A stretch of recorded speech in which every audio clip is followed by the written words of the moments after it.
In some cases, you may want to fill in an area because it is damaged or simply missing, as is the case here. We have a bit of a frame to our photo, and I'd like to fill in this top portion so that I can crop the image to a more normal shape, essentially just a rectangle without this arc.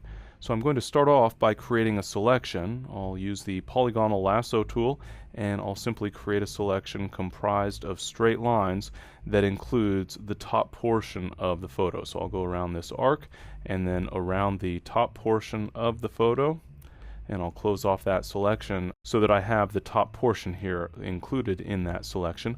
I'll then create a copy of the background image layer by simply dragging the thumbnail for my background image layer to the Create New Layer button, the blank sheet of paper icon at the bottom of the Layers panel. And that's because I'm going to use the content-aware technology in conjunction with the fill command to fill in this selected area, and this option does not work on an empty layer. I need to work on an actual layer, but of course I don't want to harm my underlying background image layer. So with the selection created and with my background copy layer active, I'll go to the Edit menu and then choose Fill. I'll make sure that the Use option is set to Content Aware, and then I'll simply click OK. Photoshop will process that area, and as you can see, it's done overall a very good job of filling in that upper portion of the image. I'll turn off the background copy layer and turn it back on, and you can see that we have a nice expansion of the area of the photo that was missing. I do have an area that's a little bit too dark. I think I'll use the spot healing brush tool in order to blend that in just a little bit better.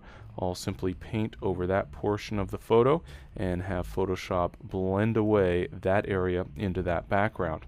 As always, it's a good idea to rename your layers. So the background copy layer is not exactly the most descriptive term for what I've accomplished here. We'll go ahead and call this fill in top, since I'm using this layer to fill in that top portion of the photo. So as you can see, by creating a selection of the area that I need to clean up and then working on a copy of the background image layer, I can use the fill command in conjunction with the content aware technology in order to apply an automatic adjustment. And as always, I can perform a little bit of extra cleanup work to blend in the results using that spot healing brush tool.